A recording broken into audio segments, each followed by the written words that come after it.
तो हम लोग बहुपद चैप्टर नंबर 2 पढ़ रहे थे। पिछले एक वीडियो में हम लोग ने सीखा कि कांस्टेंट क्या होता है, वेरिएबल क्या होता है, और जब कांस्टेंट और वेरिएबल को मिलाते हैं तो क्या बनता है, अलजेब्रिक एक्सप्रेशन यानी बीजीय व्यंजक। उसी बीजीय व्यंजक में अगर कोई भी पद कांस्टेंट इंटू वेरिएबल और वेरिएबल का पावर कोई पूर्ण संख्या हो तो उसे क्या कहेंगे, बहुपद कहेंगे। आज हम लोग पढ़ेंगे कि बहुपद के प्रकार कितने होते हैं। तो बहुपद को हम दो तरह से बांट सकते हैं, पहला पद के आधार पर और दूसरा घात के आधार पर। पद के आधार पर जैसे इसमें कितने पद हैं, तो ये एक पद वाले हैं। इसमें कितने पद हैं, तो दो पद हैं। इसमें कितने पद हैं, तीन पद हैं। तो एक पद वाले को कहते हैं एक पदी बहुपद। क्या कहेंगे, एक पदी बहुपद, एक पदी बहुपद। इंग्लिश में इसे कहेंगे मोनोमियल, मोनोमियल, पॉलिनोमियल।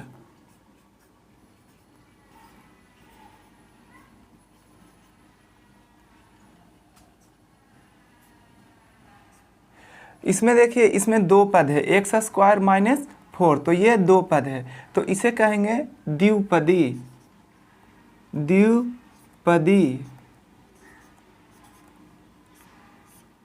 बहुपद। से इंग्लिश में कहेंगे बाइनोमियल पॉलिनोमियल, बाइनोमियल पॉलिनोमियल।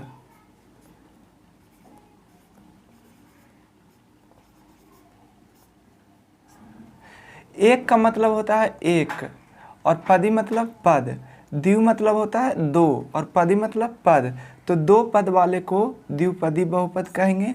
और इसमें कितने पद हैं, तो इसमें तीन पद हैं, तो इसे कहेंगे त्रिपदी।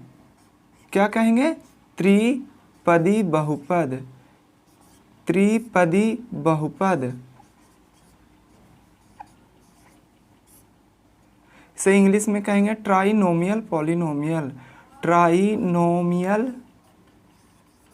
पॉलिनोमियल।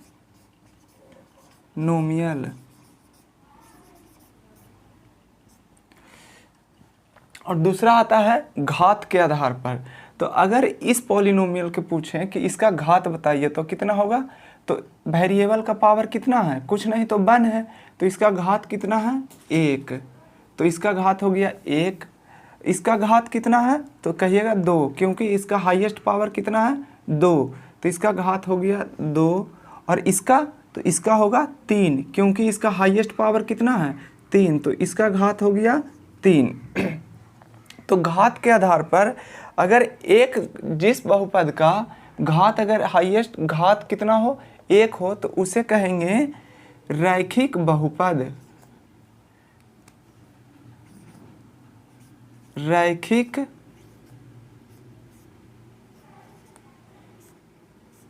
बहुपद।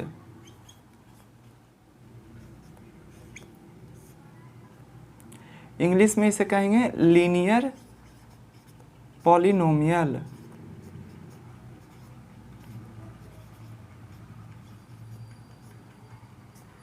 दूसरा, इसका घात कितना है, तो 2 है, तो इसे कहेंगे द्विघात बहुपद, द्विघात बहुपद, घात बहुपद।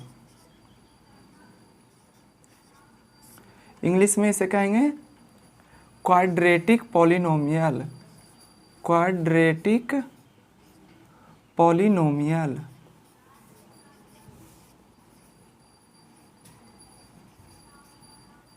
और इसका घात कितना है, तो 3 है, तो इसे कहेंगे त्रिघाती बहुपद।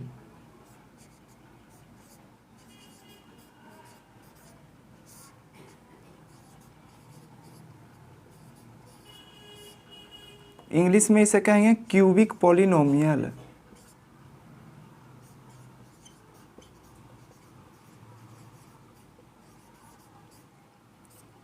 तो ये 6 तरह के बहुपद होते हैं। इसके अलावा दो तरह के और बहुपद होते हैं। पहले एक बार इसे फिर से रिवाइज करते हैं। तो बहुपद को हम दो तरह से बांट सकते हैं, पहला पद के आधार पर और दूसरा घात के आधार पर। अगर एक पद है तो उसे कहेंगे एक पदी बहुपद, मोनोमियल पॉलिनोमियल। अगर दो पद है तो उसे कहेंगे बाइनोमियल पॉलिनोमियल। अगर तीन पद वाला है तो उसे कहेंगे त्रिपदी बहुपद यानी ट्राइनोमियल पॉलिनोमियल। और दूसरा आता है घात के आधार पर। तो अगर इसी को देखें तो इसका घात कितना है, 1 है, तो इसे कहेंगे रैखिक बहुपद, यानी ये जो हुआ हमारा क्या है, रैखिक बहुपद। और इसका घात कितना है, तो 2 है, तो इसे कहेंगे द्विघाती बहुपद। और इसका घात कितना है, तो 3 है, तो इसे कहेंगे त्रिघाती बहुपद यानी क्यूबिक पॉलिनोमियल। तो ये 6 तरह के बहुपद होते हैं। इसके अलावा 2 तरह के और बहुपद होते हैं। जो पहला है अचर बहुपद, नोट में लिख लीजिएगा अचर बहुपद।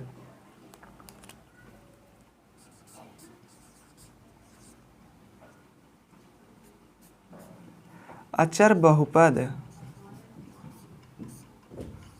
बहुपद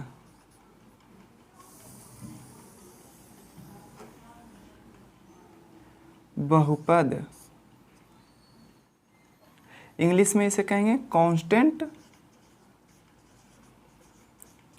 पॉलिनोमियल।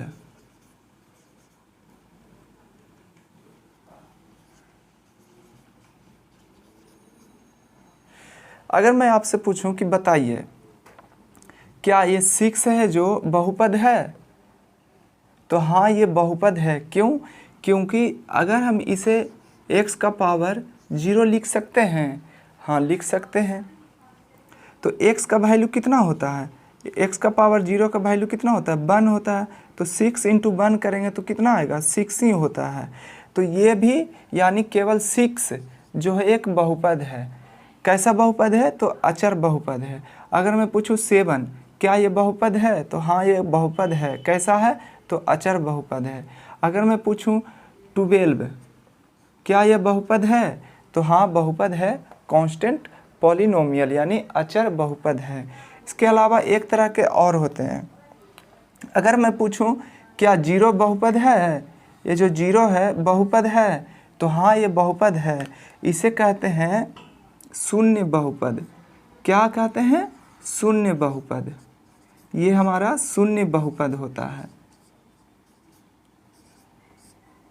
इंग्लिश में इसे कहेंगे जीरो पॉलिनोमियल।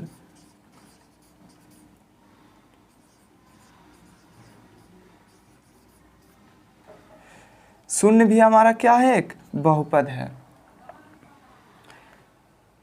इसके अलावा हम लोग देखेंगे कि रिप्रेजेंटेशन, किसी भी बहुपद को रिप्रेजेंट कैसे करते हैं।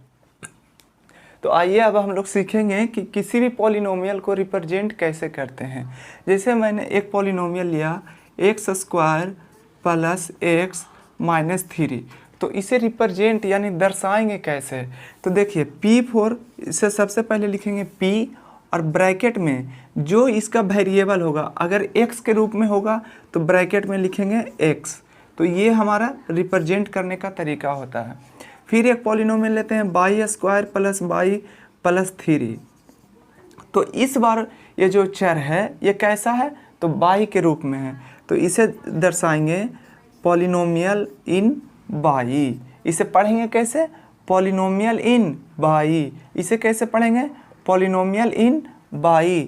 तो अगर मैं पूछूं कि एक पॉलिनोमियल लिखिए जिसका पॉलिनोमियल इन z के रूप में हो, तो क्या लिख सकते हैं, लिख सकते हैं z² + z + 3। अगर मैं पूछूं कि ऐसा पॉलिनोमियल लिखिए जिसका चर है जो रूप में है a के रूप में, तो लिखेंगे polynomial in a = a² + a + 3। तो ये a के रूप में हुआ। तो अगले वीडियो में हम लोग एक्सरसाइज 2.1 का क्वेश्चन आंसर सॉल्व करेंगे। आज के लिए इतना ही रहने देते हैं।